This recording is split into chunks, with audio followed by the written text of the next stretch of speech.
Hello everyone. In the previous session we saw how gender construction happens in society. In this session we will look into the harmful effects of gender stereotyping and ways to overcome them.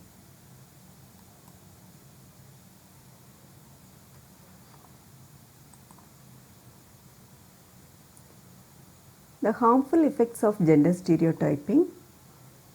Gender stereotyping takes a simple idea and tries to say it works for everyone in a group. What is suitable for some women need not be so for everyone in society. This stereotyping prevents people from doing an activity they like and really want to do, but they cannot do that. It makes it hard for themselves and hard for others as well. It also limits a person's life choices. Maybe some women like nursing or teaching.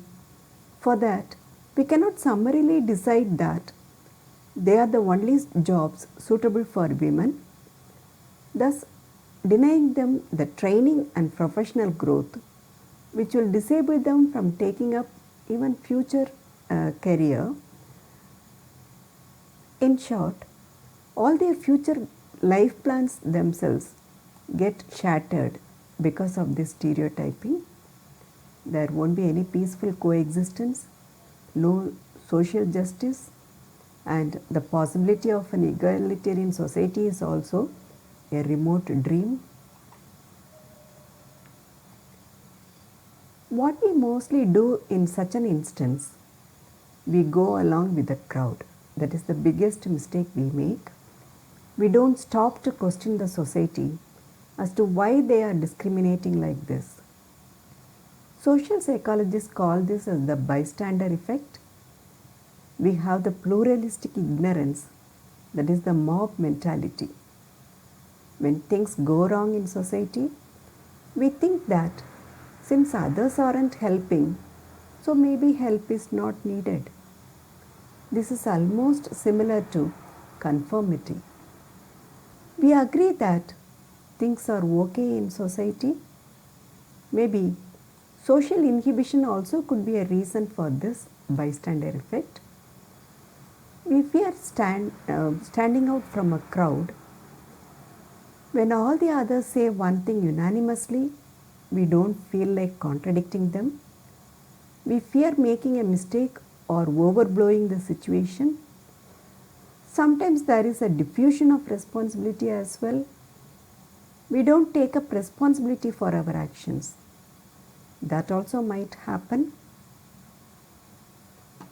But after the Universal Declaration of Human Rights, there is a great change in society.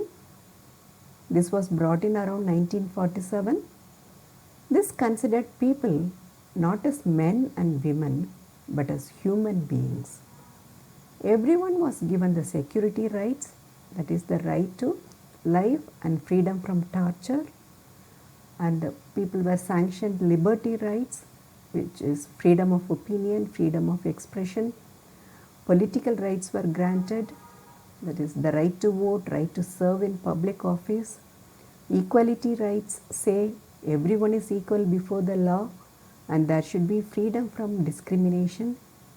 Social rights were also granted, that is the right to work, right to education, and this included even minority and group rights, which included women, children and the disabled in particular. In short, if we inculcate in ourselves all the inclusive beliefs which are given below, our society will be a better one. What we have to do is, we have to avoid reinforcing gender stereotypes. We should not use phrases like boys will be boys or don't cry like a girl. These we should avoid because they marginalize people who don't fit the traditional ideas of masculinity and femininity. There may be a boy who feels like crying and there may be a girl who doesn't feel like crying, but we are streamlining them and then preventing a natural outlet for pent up emotions. Also, we have to switch over from victim blaming to empathizing.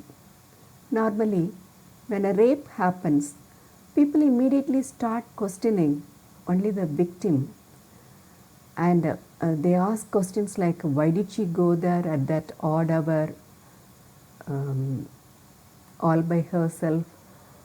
Instead, if we empathize with the victim, that will eliminate the concept of a narrow and frightened society. We should also have to keep in mind that being transgender or gender non-conforming is perfectly normal and healthy. If we bring about this attitudinal change in ourselves, inculcating all these inclusive beliefs, then our society will be safe and harmonious.